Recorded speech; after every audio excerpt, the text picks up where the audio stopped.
Bom dia, gente, tudo bem? Sou o professor Caio Matos, de História e Filosofia, e hoje eu vou começar uma série de aulas sobre História da Grécia Antiga. Ah, o escopo, né, o foco é reforço escolar, vestibular e também para concursos, né, e também para curiosos que queiram aprender um pouco de história da Grécia Antiga. Então, eu vou seguir, né, aquela didática dos 4 períodos, né? Grécia pré-homérica, Grécia homérica, Grécia, história da Grécia, né, da antiguidade da Grécia arcaica e a clássica. Então, basicamente, na Grécia pré-homérica, ou seja, antes de Homero ou antes do período homérico, né? Ela foi, ela foi um tempo que se deu mais ou menos entre o ano 2000 a.C. até perto do século 13, 12 a.C. Foi um período, basicamente, em que duas civilizações ali na Grécia dominou, né? A civilização minoica, do sul ali da ilha de Creta. Tem esse nome minoica por causa de Minos, por causa do mito do Minotauro, que habitava ali a ilha de Creta, e a civilização micênica, que era dos aqueus, lá nas regiões do Peloponeso, etc. Tem o nome micênico por causa de Micenas, né? Que foi o Palácio de Micenas, foi o maior sítio, foi um dos maiores sítios arqueológicos sobre a Grécia pré-homérica, né? Então, basicamente, ali houveram essas duas civilizações. Como é que se deu isso? Então, primeiramente, os aqueus, né? Eles foram povos invasores que chegaram ali na Grécia e eles acabaram dominando os chamados pelágios, né, ou pelasgos, que eram os nativos ali da Grécia, e acabaram dominando também os minoicos mais tarde, ali Creta e tal. E o povo aqueu é basicamente a fonte, o formador da basicamente a fonte do imaginário dos gregos antigos, né? Os antepassados aqueus, eles foram muito importantes, porque basicamente os poemas homéricos, ele tem muito de... porque os poemas homéricos que se deram no período homérico, muitos séculos depois do período pré-homérico, eles retratam justamente o imaginário do passado ali dos aqueus, porque, né, foram os aqueus que trouxeram, eles trouxeram os primeiros deuses olímpicos, né? Então, o historiador Fostel de Coulanges, por exemplo, ele dá umas noções muito interessantes, muito ricas para a gente conseguir compreender a cultura, né, e o imaginário ali do povo grego, né, e também do povo romano, né, greco e romano, por meio da religião, né, das crenças, né, religiosas ali, espirituais ali, daqueles povos. Porque, assim, eu mesmo confesso, quando eu estudava a história da Antiguidade Clássica, eu nunca entendia direito, adequadamente, o imaginário, o paradigma cultural, né, a visão, a cosmovisão de mundo que eles tinham. Eu só comecei a entender melhor quando eu entendi bem as crenças religiosas deles, né? Então, por exemplo, ali na cultura minoica e ali dos pelasgos, prepondera muito a religião de tipo quitônico, né? Ou seja, subterrâneo, relacionado ao culto dos antepassados, que é uma estrutura religiosa que remonta ao Neolítico, né?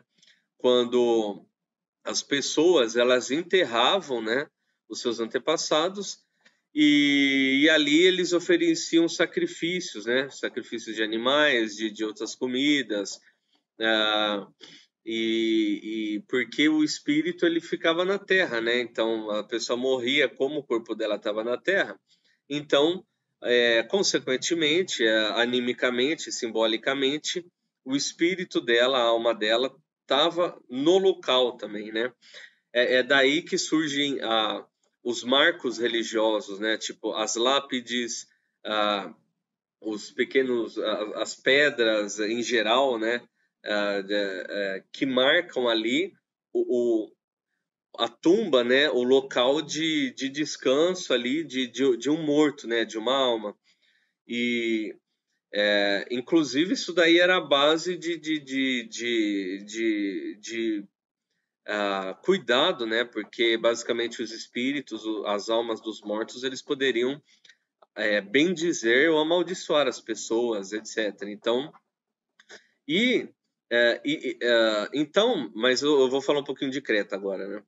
Creta, basicamente, é uma ilha em que houve uma monarquia. A ilha foi centralizada numa monarquia, e aí essa monarquia ela tinha a produção total ali, ela centralizava a produção com né, todos os artesãos, etc.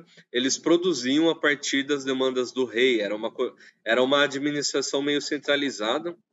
Então, eles enriqueceram bastante, eles produziam bastante cerâmica, joias com os materiais ali que eles encontravam, e dentre outras coisas.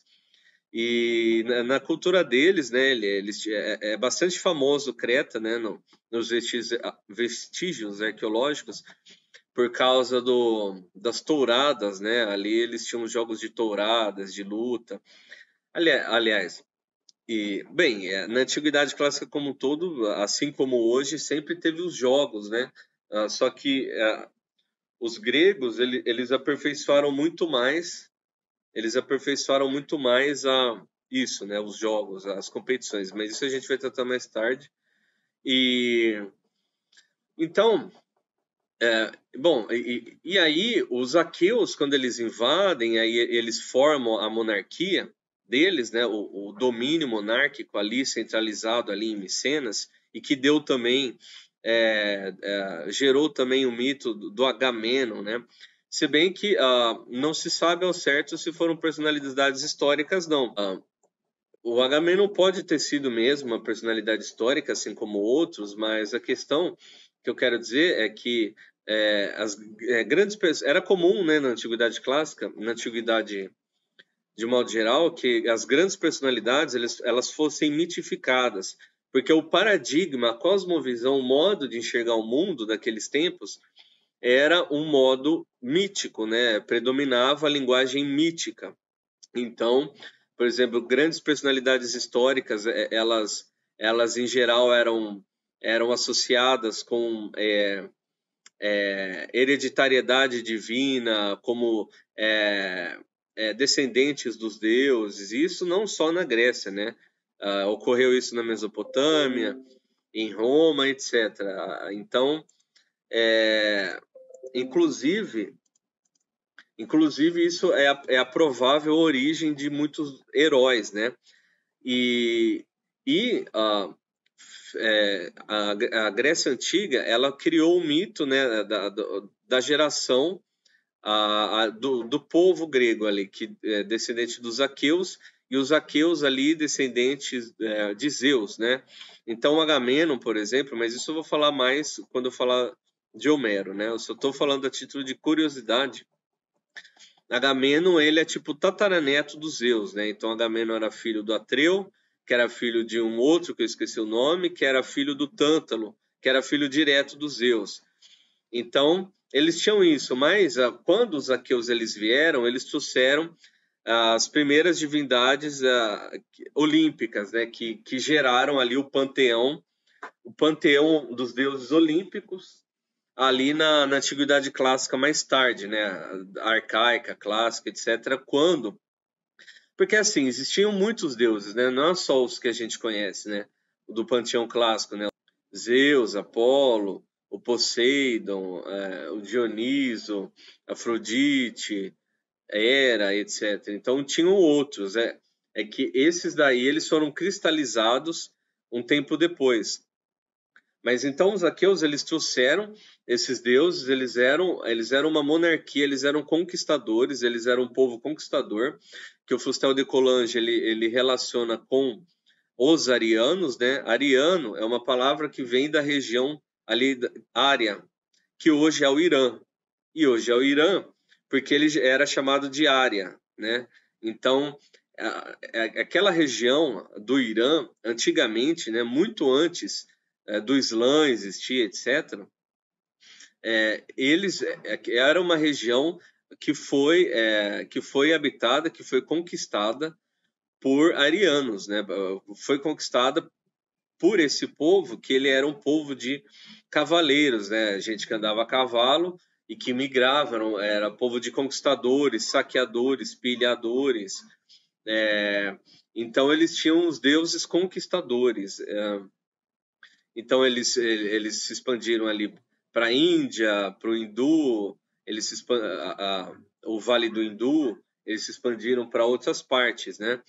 Então, mas eu vou falar melhor dos aqueus quando eu falar de Homero, né, do período homérico. Então, resumindo, para vocês lembrar bem do período pré-homérico, foi um período, os principais elementos desse período, né, foram as invasões dos aqueus e aí também dos jônios e eólios, que eu esqueci de falar.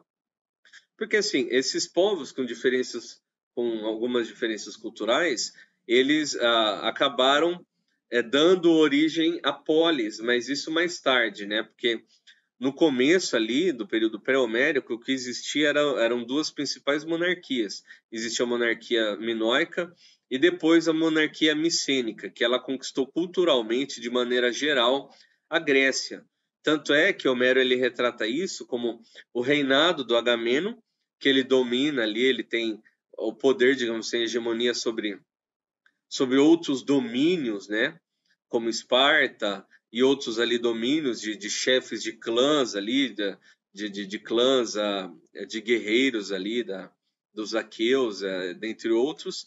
E eles foram invadir Troia, né? Porque eles eram conquistadores. Então, se bem que teve um motivo, mas isso eu vou explicar. Um motivo poético, mas eu vou explicar quando eu falar de Homero.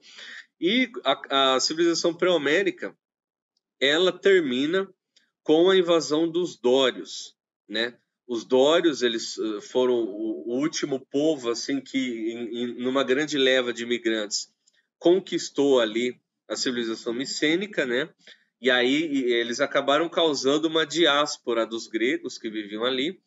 E esses gregos, muitos se organizaram e fugiram, fundando colônias ali em todo ao redor do Mediterrâneo. E outros eles fugiram para outros cantos ali, se reorganizaram nos genos. E aí entra o período arcaico, né? Não, o período homérico, que vai em torno do século XIII até o século IX e VIII a.C., aproximadamente.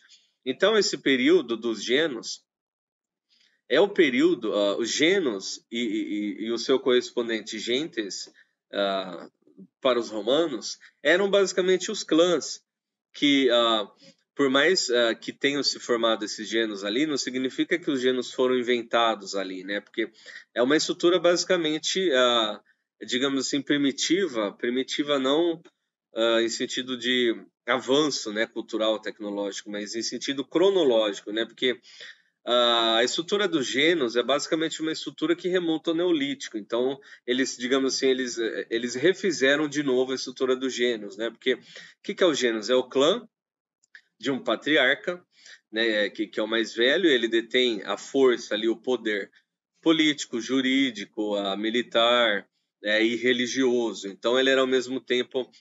Porque na visão religiosa deles, tinham o culto dos antepassados, né?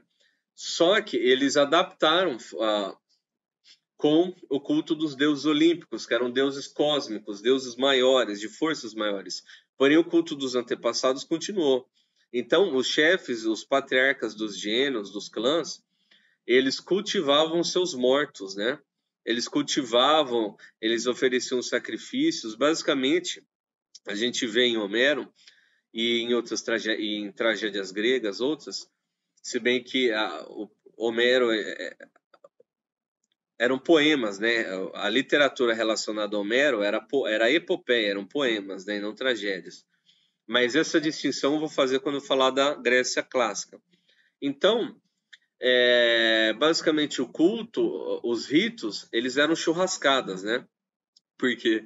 Porque os maiores ritos, eles abatiam um animal, se preferível de grande porte, e aí eles separavam a gordura e jogavam na fogueira, né? E aí eles assavam a carne para eles comer, mas as capas de gordura era para fogueira. Por quê? Porque eles viam que quando eles jogavam a gordura, a fogueira ela queimava mais, ela crepitava, ela queimava muito mais, ela incendiava mais.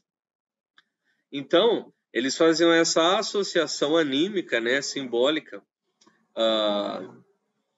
que os deuses gostavam da gordura, eles preferiam a gordura porque eles estavam consumindo ela, porque animava a chama, porque o fogo ele era o veículo dos deuses, né, o veículo da divindade. Então, nessas estruturas dos genos,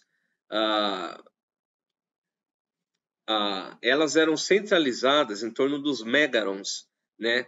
Que é arquiteturístico, como é que é? Como é que fala? O advérbio arquiteturicamente, eu não, não me lembro, nem sei se existe. Arquitetonicamente, o megaron ele é um edifício, né? Pode ser de um andar, 2, 3, etc. Mas o principal é que ele tem um pátio interno que é aberto em cima. Ele pode ser inteiramente aberto, ele pode ter só abertura, uma abertura circular em cima, ou pode ter uma cúpula e umas aberturas assim, um pouquinho aberta, enfim. Por quê? Porque dentro desse pátio se organizava o patriarca, né, o chefe do clã, o chefe do gênus, os seus afiliados, os principais relacionados, e sempre tinha uma fogueira acesa ali no centro do Megaron. Sempre tinha uma fogueira acesa, fazendo ritos aos deuses e, ao mesmo tempo, fazendo ritos aos antepassados, né? Então, e aí, em torno desses Megarons, podiam ter mais extensões ou não, extensões diversas, mas o Megaron era o centro dessa estrutura, né? E isso é o período que eu tô falando do período homérico, que é o período da reorganização dos genos, né? Houve também a colonização por causa da diáspora, por causa da invasão dórica, que acabou fechando o que didaticamente a gente chama de civilização pré-homérica. E aí, nesses séculos, eu acho que em 4 ou 5 séculos, do século 13 ao 9 ou 8, ao longo desse tempo, esses genos, novamente, eles foram se reorganizando até chegar nas polis, né? Que é a estrutura básica da cidade-estado, que a gente conhece grega, né? Mas a base disso foram os genos, né? Foram os clãs. Bom, como então eu cheguei no período homérico, que é esse período entre o século 13 ao 9 e 8 a.C., eu vou falar um pouquinho dos poemas homéricos, né? Que eles foram criados, se eu não me engano, ali em Atenas, e é uma, digamos assim, uma controvérsia, né? Porque não é certo, não se sabe ao certo se Homero foi um único homem ou se foi uma organização de bardos, etc. Mas isso não importa, né? O que importa é que os poemas eles estão feitos. Isso não é uma questão. Eu mesmo nunca me interessei por essa questão porque eu nunca me importei. Mas então nesse período, quando no final ali do período homérico, quando Atenas ela estava se tornando uma polis próspera, então foi feito os poemas homéricos para ele organizou esse rol de histórias, né? De histórias do imaginário greco-romano. E ali nos poemas homéricos a gente vê a gente vê ali nos poemas homéricos ser cristalizado as crenças religiosas e históricas do povo grego. Então a gente vê ali o reinado, a monarquia do Agamenon, quando toda a Grécia ela estava unida sobre um monarca, que era o Agamenon, né?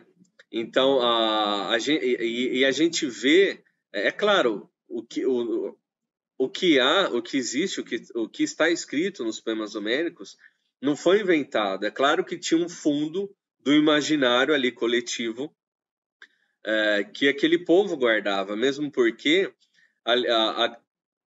a criação poética daquela época não era tão livre quanto nos nossos dias modernos, porque nos nossos dias modernos a gente vive o Estado laico, a gente vive então isso que as pessoas elas podem inventar o que quiser, né? Porque é do nosso paradigma, né? Da modernidade, etc. Mas naqueles tempos eles retrataram o que era valorizado pelo povo, né?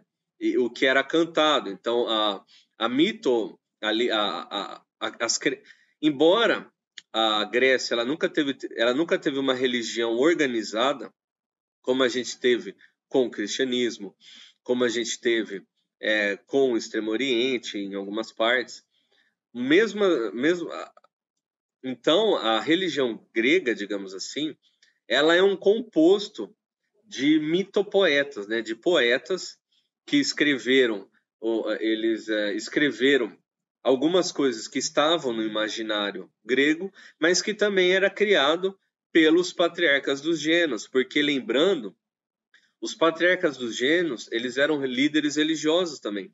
Cada família era composta assim do patriarca, dos seus filhos, dos seus sobrinhos, dos seus irmãos, de escravos e de pessoas que estivessem sem família, etc. Então, não era uma família nuclear, era uma família de muita gente, entendeu? Em torno desses mégaros, em torno desses clãs, existiam os edifícios dos vários membros da família. Tanto é que a família que ela são essas famílias que formam, são essas famílias nucleares. Quando eu estava falando família, eu estava falando da família maior, né? Agora eu estou falando de família nuclear. Essas famílias nucleares, elas compunham uma família maior. Essa família maior é o Gênos, né? Ou agentes lá na civilização romana. E o agrupamento de Gênos era o que formava a tribo, né? Teve a organização das frátrias, das tribos, bom, mas isso das organizações vai mudar bastante, né? Porque vão ter reformas na Grécia. Eu estou falando do período homérico agora, o que eu estou me atendo. Então, os patriarcas, eles tinham os seus próprios hinos, as suas próprias orações, as suas próprias fórmulas mágicas, os seus próprios ritos, e tudo relacionado ao culto dos antepassados, né? E também de algumas divindades olímpicas. Mas as divindades olímpicas, elas serão mais fortes e mais fortemente cultuadas a partir da Grécia arcaica, né? Onde também vai decair. Mas esse período do Gênos, então, para a gente entender, né, como que os grandes Gênos, os principais Gênos, digamos assim, os Gênos mais poderosos, os Gênos mais influentes, né, ou seja, as grandes famílias mais influentes ali, eles tinham as histórias que mais eram propagadas. Às vezes, um gênus pequeno, uma família pequena, ela acabava sendo absorvida por uma família maior, né? Então, nos poemas homéricos, a gente vê, então, os principais mitos fundadores ali. E a partir dali, os poemas homéricos eles se tornam basilares das crenças religiosas do povo grego. Né? Por que eu não digo religião? Porque não existia uma religião organizada. Cada polis tinha um culto. Uma polis era dedicada principalmente ao deus olímpico, mas isso é no período arcaico. Eu só estou associando. Né? Outra polis vai cultuar mais outro deus olímpico. Então, a religião grega era basicamente formada por essa tessitura de poemas, como o do Homero, o do Hesíodo e de outros. As tragédias contribuem para isso, se bem que muito das tragédias elas retomam e retrabalham conceitos já, mitos já cristalizados nos poemas do Homero, Hesíodo, etc. E basicamente quem realizava o culto eram os patriarcas, eram os chefes de clã, né? Isso no período homérico. Só mais tarde é que as polis elas vão designando sacerdotes, e isso era de forma não era para sempre, né? Não era hoje igual, por exemplo, a gente vê um padre que é a vida inteira. Não, era tipo de período em período, ia lá um patriarca ou um cidadão muito respeitado, ele era escolhido para fazer os ritos públicos, que era basicamente fazer uma churrascada, né? Tipo, fazer o sacrifício, realizar umas orações, cantar uns hinos, era basicamente isso. Às vezes fazer as divinações, etc. Se bem que em certas situações houve especializações, né? Mas isso eu vou falar mais tarde. Então, ali em Homero, a gente vê nos poemas homéricos, a gente vê como o monarca Agamenon, junto com monarcas menores, eles foram unidos para conquistar Troia, porque Paris, o príncipe de Troia, tinha sequestrado a Helena, que era esposa do Menelau, que era rei de Esparta e que era irmão, se eu não me engano, do Agamenon. E aí eles têm anos e anos e anos ali guerreando, batalhando, etc., invocando os deuses, fazendo orações aos deuses, realizando o culto dos mortos, se bem que o culto dos mortos ali já é por cremação, etc. E ali, na Odisseia, a gente vê a jornada de Ulisses, né, do Odisseu. Ele volta da guerra de Troia, e aí eles param na ilha de Hélios, e ali na ilha de Hélios eles sacrificam alguns bois ali, alguns animais para comer. Só que ali era uma ilha sagrada que era uma propriedade do rei Hélios né, que não podia ser tocada. E aí eles recebem a maldição, uma maldição, e ali eles perduram durante muitos anos, de ilha em ilha, realizando várias aventuras. Os poemas são ótimos de se ler. E também nesse aí da Odisseia, a gente vê muito assim da cultura do imaginário grego, né? A relação dos guerreiros, dos conquistadores, os chefes de clã ali, todos eles, né? Poseidon é Deus, tô errado. Ali todos eles, né? Odisseu, Ájax, Aquiles, dentre outros, eles eram pequenos monarcas, né? Chefes de grandes clãs, etc. Então, o Odisseu ele quer voltar para a casa dele, né? Que ele é o chefe ali da região dele, ele é o patriarca ali da região, e ali a Penélope, a esposa dele, os homens ali do domínio ali da região do Odisseu, eles querem se casar com a Penélope para ficar com o domínio, né, para ficar com o patriarcado ali do Odisseu, do Ulisses. Também ela dá desculpa de que ela tem que ficar tricotando o tecido até ele ficar pronto, etc. Mas de noite ela desfaz. Então tem várias artimanhas porque ela quer se resguardar para o marido dela, para o patriarca, para o chefe dela, né? O chefe da grande família, o marido, o amado esposo, o pai dos filhos dela, etc. E, enfim, a gente vê muito do imaginário ali, tanto religioso divino, quanto cultural, sociológico ali daquele povo, né? E aí esses poemas, eles se tornam a Bíblia, né, do povo grego, digamos assim, porque eles passam, os poemas homéricos, eles passam a ser referência por toda a Grécia. E eram poemas versificados, né, na língua grega eram versificados em hexâmetros, que são 6 tons, cada linha do verso, cada verso, né, cada linha tem tem que ter 6 tons fortes. Então é cantado. Então as pessoas elas não liam, né? Porque era muito trabalhoso ali escrever os pergaminhos. Basicamente, elas passavam aos bardos e os bardos cantavam nos banquetes. Eles cantavam os poemas homéricos e outros poemas. Eles cantavam ali nos banquetes, né? As pessoas iam comendo e ouvindo o canto. Então era assim. Os poemas eles eram cantados. As pessoas conheciam os poemas ouvindo eles serem cantados.